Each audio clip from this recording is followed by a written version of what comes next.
Hi, I'm Angela Sevilla, and I'll be doing my presentation of the advanced nursing role on the CRNA.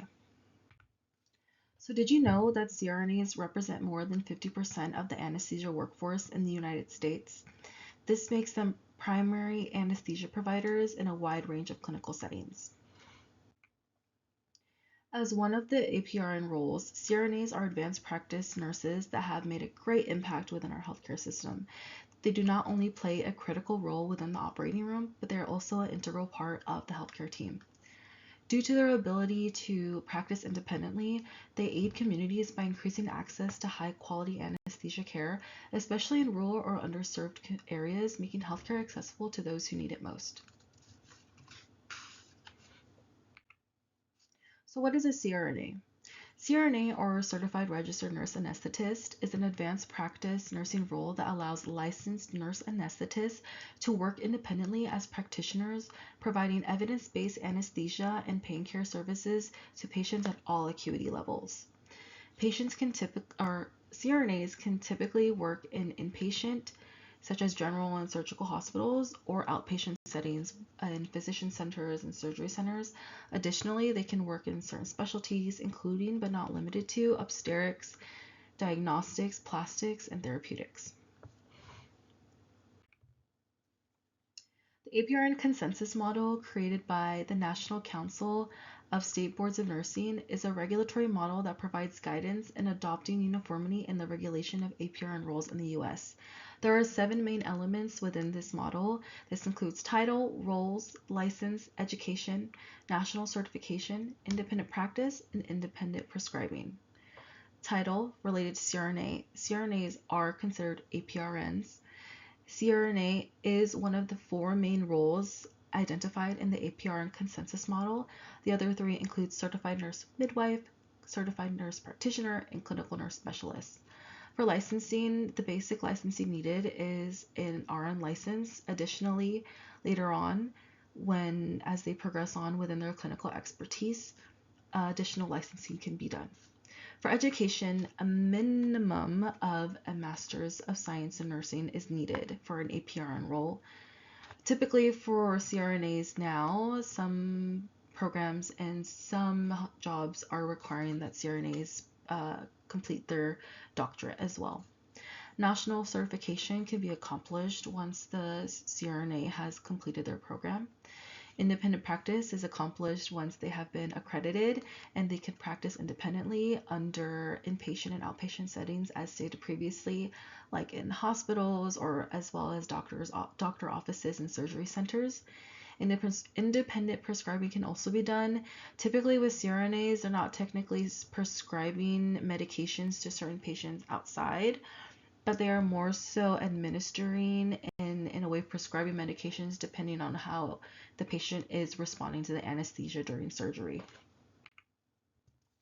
So for education and experience, per the AANA, CRNA or nurse anesthetist preparation requires 8 to 8.5 calendar years of education and experience.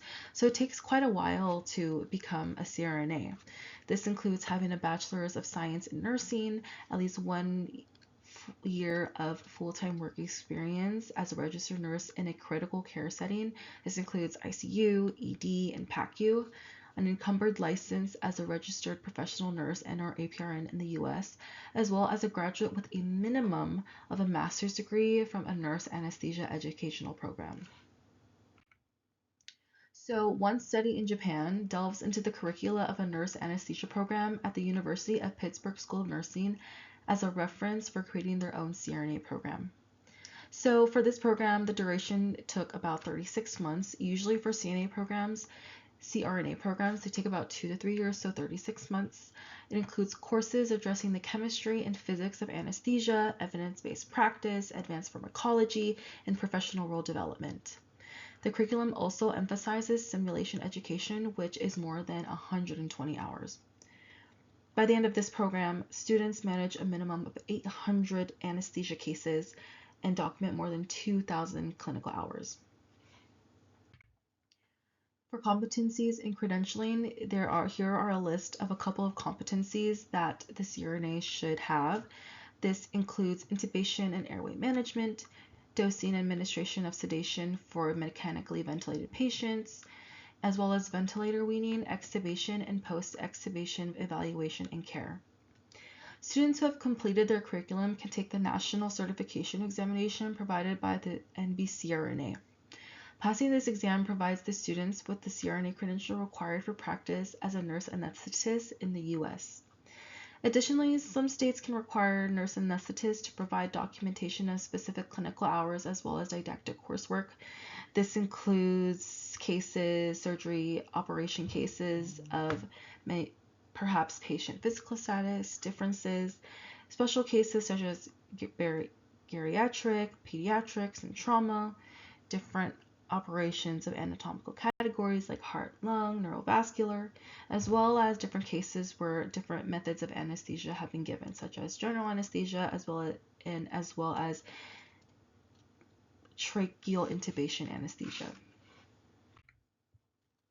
So for professional organizations, the main one in America is the American Association of Nurse Anesthesiology, or the AANA.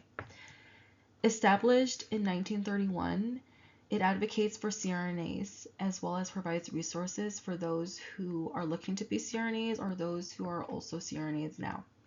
It advocates for their CRNAs via the CRNA PAC and individual state associations.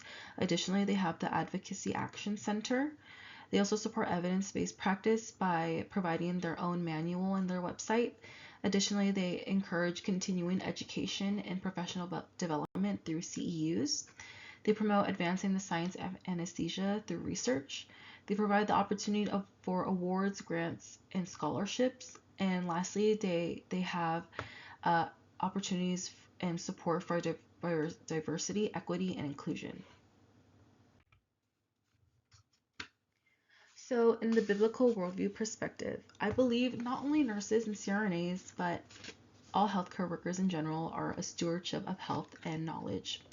Peter 4:10 states that each of you should use whatever gift you have received to serve others as a faithful stewards of God's grace in its various forms. This verse states that we are encouraged by the Lord to use our God-given talents for the benefit of others. The specialized education and training of a CRNA can be seen as a stewardship responsibility as they use their knowledge and abilities to serve others effectively. And this is not only applied to CRNAs, but to healthcare workers as well. And I believe that I can apply this to my own practice to this day as a registered nurse. So Parse's theory of human becoming has shown a unique way to advance nursing knowledge as it offers a distinctive perspective on the uniqueness of each individual's lived experiences. So two principles that I have utilized here are respecting the meaning and experience of the patient, as well as recognizing rhythmicity in patient care. Respecting the meaning and experience of the patient in Parse's theory suggests that individuals attach a significance and meaning to their healthcare experience. So what CRNAs can do is acknowledge and validate the patient's emotions, fears, and expectations about anesthesia and their upcoming surgery. By acknowledging this and validating their emotions, this creates a stronger nurse-patient relationship, as well as bring positive reinforcement and positive emotions and energy before the surgery.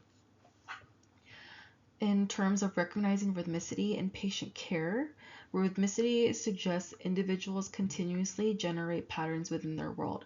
So what a CRNA can do is there is a lot of monitoring, adjusting. They can monitor and adjust anesthesia levels based on the patient's rhythms. So there are many different factors that can alter anesthesia response. So this could be age, medical history, emotional state, and many other factors. So as a CRNA, they could acknowledge and respect that specific patient's rhythm and use that to monitor and adjust the sedation levels. And by doing so, it also creates a safer and comfortable experience, not only for the patient, but also for the CRNA and as well as the other healthcare members within the team in the operating room. So to conclude, as we have explored today, CRNA is an advanced practice nursing role that works within the operating room, providing and maintaining patient anesthesia care.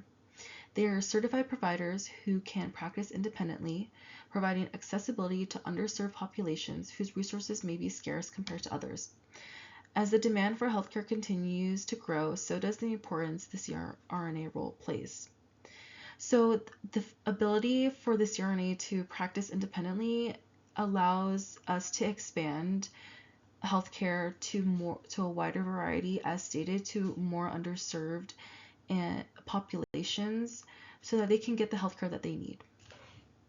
Thank you again for your time, and here are my references. Thank you.